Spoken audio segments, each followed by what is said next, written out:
Some 40 in my red car. Bitches change and act like I ain't noticed. Getting money, nigga, that my main focus. Hey guys, my name's JD Furious, and today we are reacting to I attempted my first Pokemon Nuzlocke from Jaiden Animations. Now, if you have no idea what a Nuzlocke is, it is basically you get the first Pokemon. You better hope it survives. If it dies, you start the fuck over. We don't care. You're doing it. So, hope y'all enjoyed this video. Subscribe, like, comment to Jaiden Animations and myself. And other than that, yeah, let's get right into the video. Within the Pokemon community, there's a set of self-imposed rules you can add to the games to make them more challenging, called a Pokemon Nuzlocke. You can only catch the first Pokemon you run into per route. Oh, shit. If a Pokemon faints, it dies.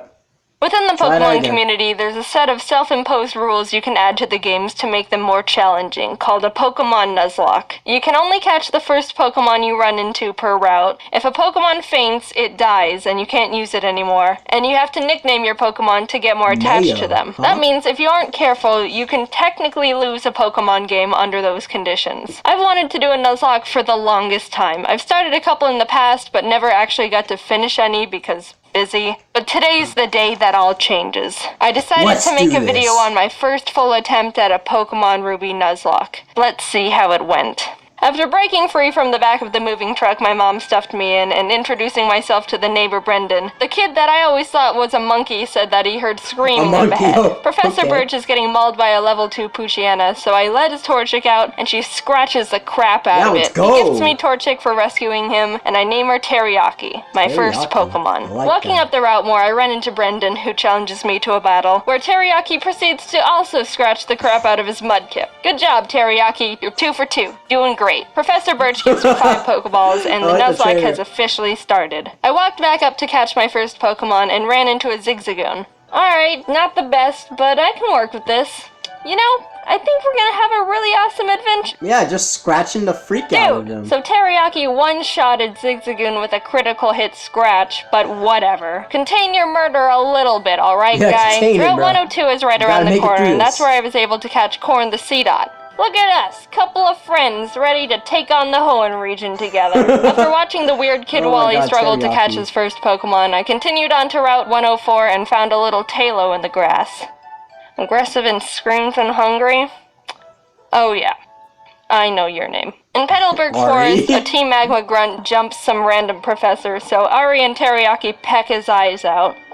These birds are fucking hello, Shroomish. I'm gonna name you Onion. I make it to Rustboro, and while getting ready to take on Roxanne's gym, Teriyaki kills another ZIGZAGOON I was about to catch. What's your problem with ZIGZAGOONs, dude? But it turned out alright, because she also ended up evolving. Onion was able to destroy Roxanne with ease, and we got our first gym badge. Exiting the gym, we catch a glance that Team Magma is up to no good again. Something about the scorching earth or something. And this old man exclaims that they stole his Pico. You'll be fine. Here's your dog. So you're coming with me. The mayor thanks me by turning me into his errand boy, and I arrive in Dewford to give a letter to Steven. Steven Universe? Alright, what do we got? Okay, you chomps. After finding Steven, it was time to take on Brawly, the next gym leader. Ari's a stone-cold killer, and easily earned MVP in that fight. Things were going well. 2 badges in, and the team is looking good. On my way to the next city, I caught a tentacle on the beach. That Teriyaki finna kill everyone. Squidward. And after beating Team Magma and Brendan again in Slateport, it was time again to get ready for the gym battle with Watson. But as I was fighting some trainers, Chomps the Mawile got electrocuted a bit too hard and was killed. Jaiden, let's battle. My boy's like... I want to show you how strong I am. Yeah. Okay. Ari, this is an electric gym. You're not allowed to fight in here, so you can just wait outside. While battling the gym trainers, Onion evolved into Breloom, and together with Teriyaki, they were able to get another victory. Now we were riding time. 3 gym badges in and no main casualties. With our massive confidence, we decided to take on the Winstraight family's challenge of beating all their family members. I had Squidward out front to get him some experience, but we ran into some troubles with Grandma. Oh god, it's gonna do a high jump kick. We can take him out, but I need a clean switch first. Squidward looks so fucking dead. So I had to sacrifice Hushchild the Whismer, but honestly that was the safest move to ensure no one else died. Goodbye, Hushchild. You might be missed. While we were heading to Fall Arbor, fighting some trainers, Ari evolved. Oh, look at my big bird. Oh, look at you. Yeah. We were almost to town, but we had to get through the sooty grass on 113. Oh, jeez. Alright, Barf, get in there with the rest of them. I walked into Meteor Falls to see Team Aqua and Team Magma arguing about water and rocks. Can I go? So get over here, Zubat. They kept complaining and I had to go up the volcano they were blocking to fight Maxie, the Team Magma leader. That was a hard fight. Onion and Teriyaki were able to take out his Mightyena and Camerupt, but his Golbat hit hard. I ended up having to switch in Ari and double team up to win the battle. Not the most honorable of strategies, but it worked and we're moving on. On the way down the volcano, I ran into a matchup. Oh, hello there, Chad. What's up, young boy? What? You're a female? Did I stutter? We arrived in Blue Ridge Town and started getting through Flannery's gym. During that time, Squidward was almost killed by a Fury swiping Kecleon. Fury swipes. Oh my gosh, that does a lot of damage. Stop!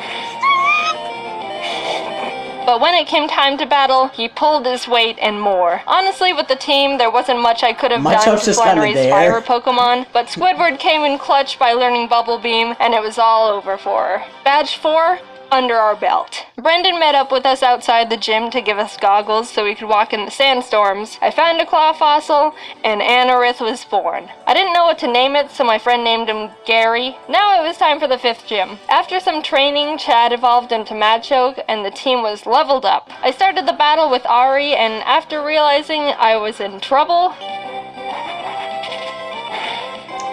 Yeah, that doesn't do a lot of damage.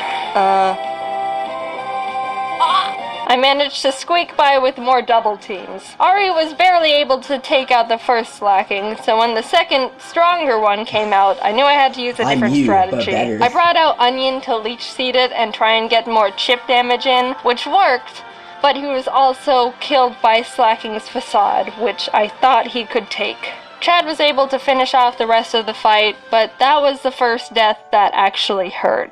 That actually hurt. I'm not crying. Someone's just chopping onions in here. Oh my god. But with every down, there's an up. And Corn stepped up and was ready to fill Onion's spot. While passing through Mauville again, Watson asked us to help him turn off the city's generator, and while down there I found a Magnemite. Do you want to come with? Yay! Okay. We kept on our way, catching Sparky the Electrike, and while fighting some trainers, Corn survived 2 very close calls. He took a Swords Dance boosted Fury Cutter by Ninjask, and a misclick from me, which resulted in him tanking a wing attack from a Tailo. No! Corn, no! Oh. Dude, Corn, I'm so sorry. You're such a trooper. Good news is Squidward evolved while training, so that's neat. We arrived in Fortree City, and this was a gym I was really nervous about. Not only did we not have a good team to take on a flying-type gym, but Winona's Altaria is notorious for sweeping teams if she sets up too many dragon dances. I went to the grass to train up the team, and the worst happened. Corn was killed by pin missile from a ZIGZAGOON. Wait, no. Stop, Corn! Damn. Corn, no, Corn!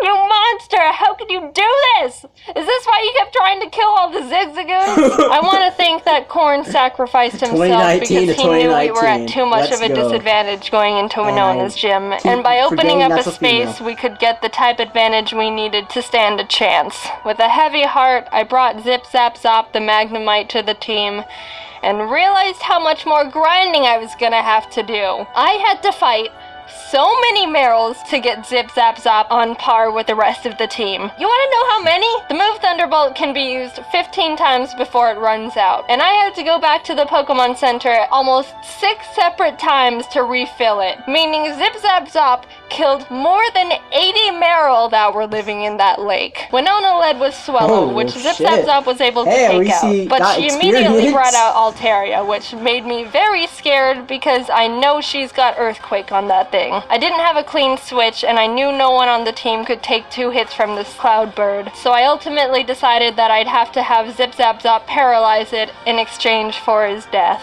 Goodbye, Zip Zap Zop. You weren't here for long, but your efforts will not be in vain. Oh my god! Somehow Zip Zap Zop lived the earthquake. My boy doesn't want to die. He got the power of friendship on his side. Like a mad lad.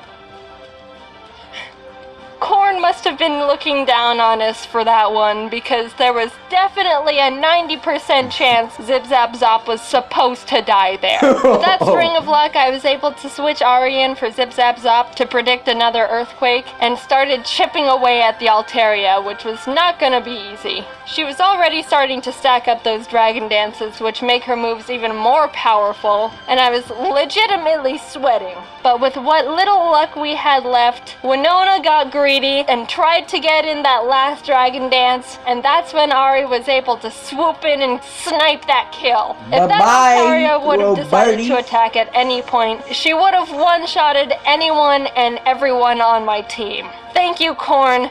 You shined your photosynthesis onto us. From there, I was able to heal up Zip Zap Zop and sweep the rest of her team. The 6th gym badge was ours.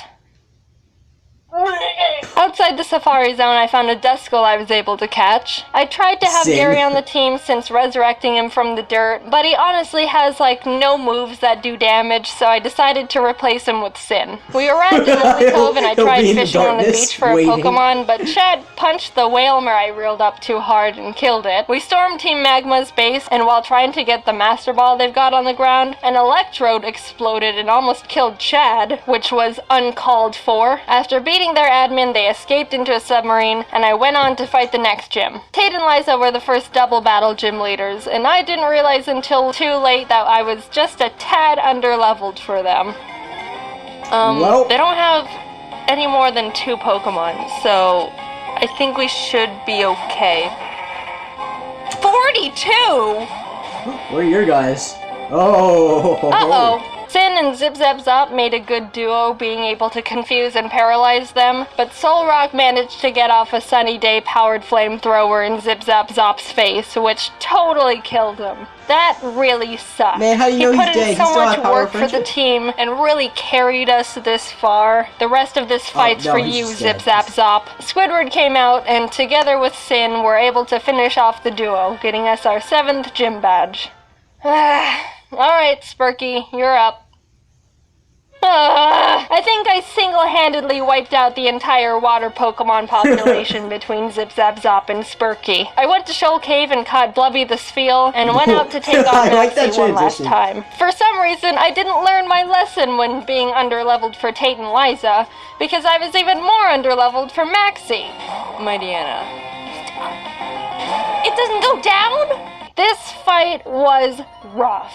Chad was able to take out his Mightyena, but I resorted to Squidward when his Crobat came out, and luck wasn't on my side here, because Squidward was killed by a high-roll wing attack. The way Pokemon works is there's a small range of damage an attack can do. It's not actually the same all the time, and it's kinda based on chance. So even though it looked like Squidward could have lived 2 wing attacks, Maxie was able to get a low roll on the first one, and a high roll on the second, which was the death of Squidward. But it wasn't time to give up. We had to persevere. For Squidward. Ari came in and took out the Crobat, and lived on 1 HP when hit by Camerupt's Rock Slide. It was a tough battle, but we squeaked by. Barely. After that fight, I needed to take a step back and seriously grind up the team again. If we were just a bit more underleveled, we would have been murdered. Blubby joined the team and we got to work, eventually arriving in Sootopolis. God, he turned to a Steven and the Sootopolis gym leader, Wallace, were there saying Groudon was in the cave because someone used the wrong orb and pissed him off. So I went in there, walked up to Groudon and Master Balled him immediately. There's no way I'm fighting Groudon. Now get in the box. While fighting Wallace, Spurky was able to take out his Luvdisc and Celio. Sin beat his Whiscash, and Chad finished off the Milotic. The team was perfect. And after obtaining our final gym badge, I knew we were ready for the Elite Four. We got through Victory Road. Wally tried to fight us for the last time, but he just needs to stop. We exited the cave, and there it was. I can't the final challenge. Here we go. Sydney was up first, and honestly, he wasn't a challenge at all. Chad and Teriyaki were able to take care of his team with ease. Phoebe wasn't difficult either, with Sin and Blubby being MVPs. Glacio was a bit tougher. Teriyaki was able to take out her Glalie, and Spurky could handle her Celios, but her Walrein was the big problem. Walreins are thick, can tank a lot of hits, and can do a lot of damage. I would know, because I have one. I brought out Chad and she was able to get in a good amount of damage, but she was ultimately killed by Blizzard. Sin came out to try and confuse it, but it broke through the confusion and landed a Sheer Cold. Sheer Cold is a one-hit KO move. It has a 30% chance of hitting the target and will fail if the target Pokemon's level is higher than the user's. But even under all those conditions, it hit, and Sin was killed.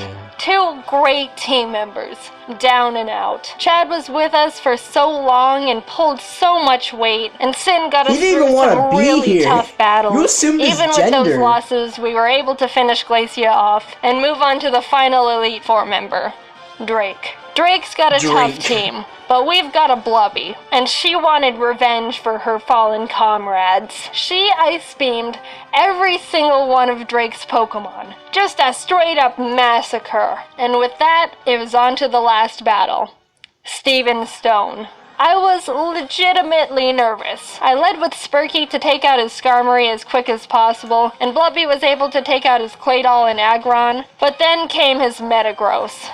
This might be the end. Metagross is Steven's strongest Pokemon, so I needed to hinder it as much as I could before it started doing serious damage. I knew his Metagross had Earthquake, which would definitely take out most of my team, so I had to have Spurky Kamikaze to get a paralysis off. Blubby came out again, and after a lot of hard work, finally beat the Metagross by spamming Surf. Teriyaki was able to finish his Cradily, and his final Pokemon was Armaldo, Gary's final revenge for getting booted from the team. I brought out Blubby because Teriyaki was pretty weakened, and after realizing she gets two-shotted by him, I knew she was gonna have to die. So with a heavy heart, Blubby pulled off her last Surf, getting Armaldo in the red, and was killed. Teriyaki, the Pokemon who's been with us from the start, who's seen her friends die in front of her, the OG, refused to let any more murder happen. Onion, Corn, Zip Zap Zop, Squidward, Chad, Sin, Spurky, Blubby. Their zeros and ones won't go down in vain. One good kick to the head, and we did it. We completed the Pokemon Ruby Nuzlocke. Teriyaki and Ari were the only survivors, but the whole team put in a lot of work to get us to number 1. A cheers to the true Mad Lads. Oh man. Hope y'all enjoyed this video. Subscribe, like, and comment to Jaiden Animations and myself. Have a great day. Have you ever Nuzlocked a Pokemon game? I have never. Like I said, I've never Nuzlocke a Pokemon game, and honestly, I never even heard the word Nuzlocke until like a few months ago. So anyways, have a great day, and yeah, goodbye my fellow reactors.